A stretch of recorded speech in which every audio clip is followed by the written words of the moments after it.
बिहार की पुण्य भूमि से नेपो किड का हमने वक्तव्य सुना है। राहुल गांधी जी के पिताश्री राजीव गांधी जी ने अपने जीवन काल का सबसे लंबा भाषण पार्लियामेंट के अंदर रिजर्वेशन के खिलाफ दिया था। 27% रिजर्वेशन ओबीसीज को मिलता है तो देश की स्थिति क्या होगी, आप चिंता करके देखिएगा। देश के हालात खराब हो जाएंगे। उन्होंने उस समय स्पष्ट रूप से ओबीसी के रिजर्वेशन के खिलाफ अपना मंतव्य रखा था, अपना भाषण दिया था। बिहार की पुण्य भूमि से नेपो किड का हमने वक्तव्य सुना है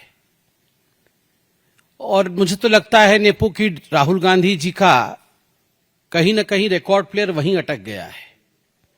वही बातें बार बार दोहराते हैं, केवल बातें करते हैं, काम नहीं करते हैं। आज उन्होंने संक्षेप में यही कहा कुल मिलाकर के कि हम ओबीसी, अति पिछड़े, ईबीसी सबके लिए सामाजिक न्याय लेकर आएंगे, उनके अधिकारों के लिए लड़ाई लड़ेंगे और रिजर्वेशन को आगे बढ़ाएंगे, संविधान को बचाएंगे। तो कुल मिलाकर आप सोचिए कि नेहरू जी से राजीव गांधी तक कांग्रेस पार्टी का जो सफर रहा है, उस सफर का अगर हम इतिहास देखेंगे, ओबीसी को लेकर, रिजर्वेशन को लेकर किस प्रकार की मानसिकता कांग्रेस पार्टी की रही थी, तो मैं डेट देना चाहूंगा। 6 सितंबर 1990 में राहुल गांधी जी के पिताश्री राजीव गांधी जी ने अपने जीवन काल का सबसे लंबा भाषण पार्लियामेंट के अंदर रिजर्वेशन के खिलाफ दिया था।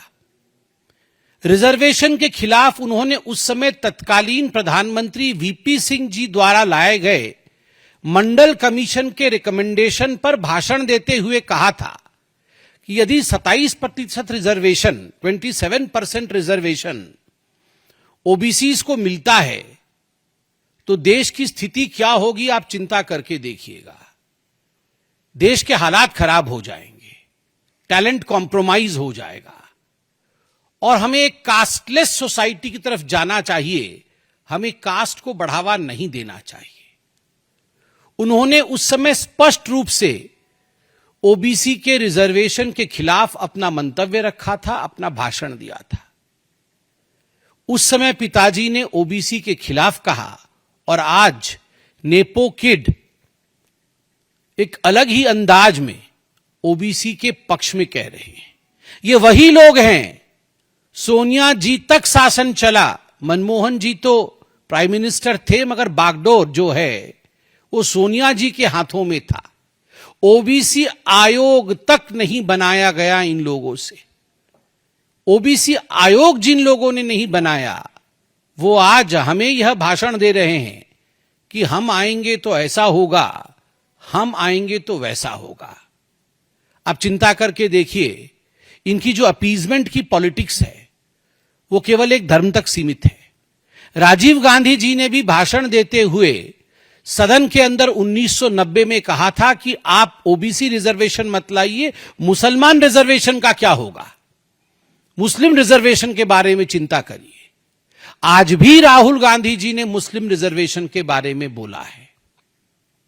कर्नाटक के अंदर ये जो कास्ट सेंसस की बात हो रही है, कास्ट सेंसस नरेंद्र मोदी जी ने इसे स्थापित किया है, नरेंद्र मोदी जी ने डिक्लेयर किया है।